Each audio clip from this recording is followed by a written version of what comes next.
Hello friends, my name is Mahipal Singh. I welcome you on गाइडली YouTube channel.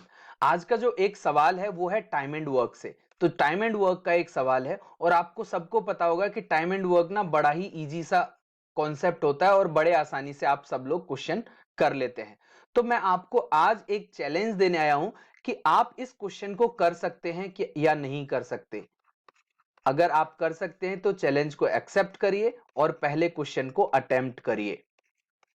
Question को पहले attempt करना है बिना सॉल्यूशन देखे, तब आपको यह पता लगेगा कि आपके जो कॉन्सेप्ट है ना, वो जो आपने पढ़े हुए हैं क्या वो बहुत सही से आप अप्लाई कर पाते हैं कि नहीं कर पाते। तो इस चैलेंज को एक्सेप्ट करिए और इस क्वेश्चन को पहले सॉल्व करिए, फिर मैं आपको सॉल्यूशन बताऊंगा और जितने भी डाउट्स होंगे वो सारे के सारे डाउट्स सॉल्यूशन देखने के बाद क्लियर हो जाएंगे। राइट, आप क्वेश्चन रीड कर लो, मैं आपके लिए एक बार रीड कर देता हूं। 4 men and 5 women can complete a work or can finish a job in 20 days, where 5 men and 4 women together can finish the same job in 16 days.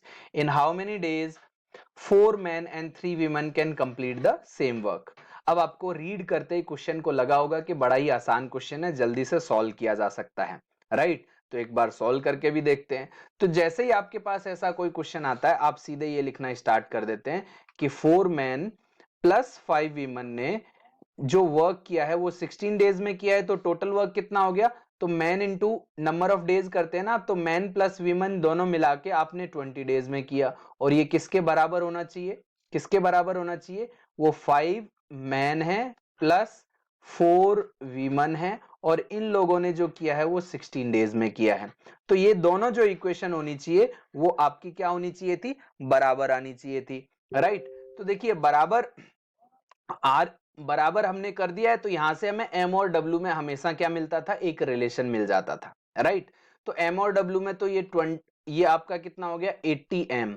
तो 80 m plus 100 w is equal to 80 m plus 64 w। अब आप देखो 80 से तो AC cancel out हो गया और W से W भी कैंसिल आउट हो गया। दैट मीन्स आपका M और W में कोई रिलेशन नहीं बन रहा है। राइट, अगर कोई रिलेशन नहीं बन रहा है तो आप सीधे आंसर को क्या करेंगे? डेटा इनसफिशिएंट लिखते हुए चले जाएंगे। राइट, बट इसका आंसर डेटा इनसफिशिएंट नहीं है। अब जब मैं ये बोल रहा हूं इसका आंसर डेटा इनसफिशिएंट नहीं है, तो जरूर आपके दिमाग में कुछ हलचल हुई होगी कि भाई डेटा इनसफिशिएंट ही था एक्चुअल में आंसर, तो क्योंकि एम और डब्ल्यू के बीच में कोई रिलेशन नहीं बन रहा है। तो मैं आपको इसको सॉल्व करके बताता हूं कि आपने कॉन्सेप्ट में कहां गलती कर दी। कि अगर ऐसा कुछ एम और डब्ल्यू में कोई रिलेशन नहीं निकल के आता है तो एक बार आपको वापस से क्रॉस चेक करना है कि जो आपने ये कहा था ना कि 4 men plus 5 women can complete the work in 20 days and 5 men plus 4 women the work in 16 days। तो आप इनसे क्या निकालो? इनका टोटल वर्क। तो इसका एलसीएम अगर आप लेंगे तो एलसीएम क्या आ जाएगा आपका? 80 यूनिट। राइट, तो आप ये कह सकते हो कि 4 आदमी और 5 वीमन एक दिन में 1 डे में कितना वर्क करते हैं? 1 डे में कितना वर्क करते हैं? 1 डे में आपका आ जाएगा 20 दिन में ये 80 यूनिट काम कर रहे हैं तो डेली ये 4 यूनिट काम करते होंगे। ऐसे ही आप 5 आदमी और 4 वीमन का वर्क निकाल सकते हैं। 4 वीमन का वर्क निकाल सकते हैं कितने दिन का? 1 डे का, और वो कितना आ जाएगा? 5 यूनिट। अब आप ध्यान से देखना, इन दोनों इक्वेशन को जब आप ऐड कर देंगे तो आपके पास क्या आने वाला है? 9m plus 9w is equal to 9 unit. तो अब आप देख रहे होंगे कि एक आदमी का और एक विमन का एक दिन का जो काम है वो 1 यूनिट पर डे आ गया है। अब अगर मैं आपसे ये कहता हूं कि अगर एक आदमी ही और एक विमन ही अगर इस काम को करते तो कितना दिन लगता? तो आप सीधे सीधे कह देते एक दिन में 1 यूनिट कर रहे हैं, 80 यूनिट करने के लिए इनको 80 डेज लगना चाहिए था। अगर आपके सामने ये क्वेश्चन होता कि अगर 3 पुरुष और 3 महिलाएं उसी काम को करें, मतलब क्या हो गया? अगर 3 पुरुष, तो यहां पर ना ये 3 है, इसको ध्यान में रखना, ये 3 है। अगर 3 men और 3 women उसी काम को करें तो कितने दिन में करेंगे? तो अभी आपने निकाला था कि 1 man plus 1 woman can complete the work in 80 days, ये निकाला था। अगर ये क्वेश्चन पूछा गया होता आपसे ये क्वेश्चन पूछा गया होता तो आप कह सकते थे ना कि 3 मैन और 3 वीमन की जो एफिशिएंसी हो जाएगी वो 3 गुना, तो 80/3 डेज लगेंगे, आप निकाल सकते थे। आप तो इसमें भी आंसर डेटा इनसफिशिएंट लिखने वाले थे, क्योंकि आपके अकॉर्डिंग तो एम और डब्ल्यू में कोई रिलेशन आ ही नहीं रहा था, राइट। तो आपका ये क्वेश्चन भी गलत हो जाता। लेकिन अभी देखिए, कहानी अभी खत्म नहीं हुई है।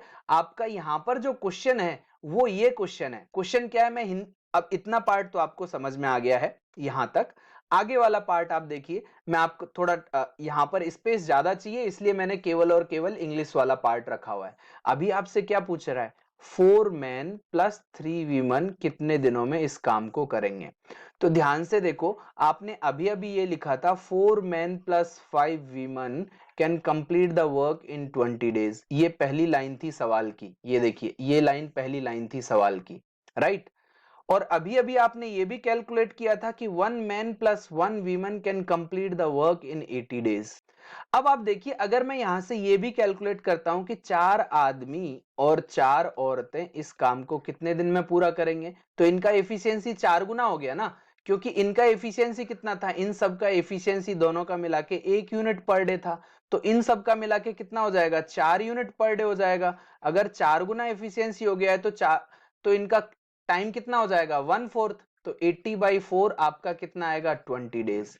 यहीं पर आपको अपने दिमाग की बत्तियां जलानी है कि भाई, अगर 4 आदमी और 4 औरतें 20 दिन में कर रहे हैं, और पहले जो हमने देखा था, अभी क्वेश्चन में दे रखा है 4 आदमी और 5 औरतें भी 20 दिन में कर रहे हैं, तो क्या औरतों से कोई फर्क ही नहीं पड़ रहा। अगर 5 औरतें और 4 औरतें बराबर काम कर रही हैं, दैट मींस क्या हो गया, इनकी एफिशिएंसी जो है ना वो 0 है, तभी बराबर हो सकता है।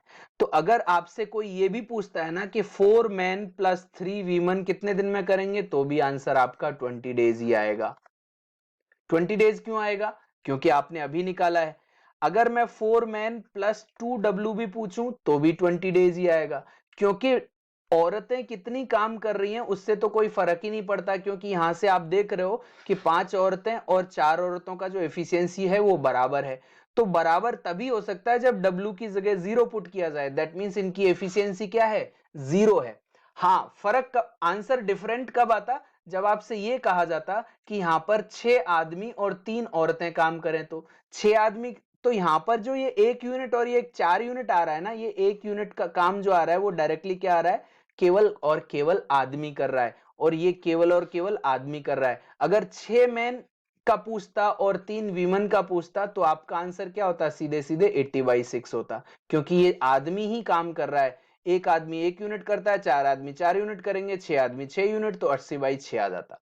तो यहां पर जो आंसर होगा आपका 4 मैन और 3 वीमन के लिए, आपका आंसर यहां पर 20 डेज होगा। सो आई होप अब आपको समझ में आ गया होगा कि इस टाइप का क्वेश्चन जो आपको लगता है देखते ही कि डेटा इनसफिशिएंट होगा, वो क्वेश्चन भी आपका बहुत अच्छे से सॉल्व किया जा सकता है। आप तो इस क्वेश्चन में भी डेटा इनसफिशिएंट आंसर दे सकते थे, जहां पर 3 वीमन और 3 महिलाएं।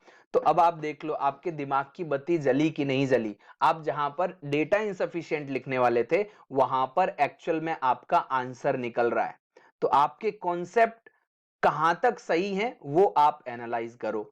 तो अगर आप मेरा टेलीग्राम चैनल यूज करना चाहते हैं, ज्वाइन करना चाहते हैं, तो आप mathematics bye Mahipal sir गाइडली bracket में लिखा हुआ ये आप सर्च करना, ये उसका लिंक है। और फेसबुक पेज के लिए ये इसका नेम है और ये आपका लिंक है। आई होप आपको वीडियो बहुत अच्छा लगा होगा। आप अपने सभी फ्रेंड्स को इस क्वेश्चन का स्क्रीनशॉट लेके पोस्ट करना। अगर उससे सॉल्व होता है तो चेक करना क्या उसके कॉन्सेप्ट सही है या नहीं है। अगर नहीं होता है तो वीडियो का लिंक उसके साथ शेयर कर देना, उसको पता लग जाएगा कि किस तरीके से इस क्वेश्चन को सॉल्व किया जाता है। और इस टाइप का अगर कभी भी फ्यूचर में कहीं पर भी कोई क्वेश्चन आएगा तो वो भी आराम से इसको सॉल्व कर पाएगा, राइट। आई होप वीडियो आपको बहुत अच्छा लगा होगा, आपने बहुत कुछ इस वीडियो से सीखा होगा। आप सभी लोग इस वीडियो को शेयर करेंगे। Thank you, bye bye and take care.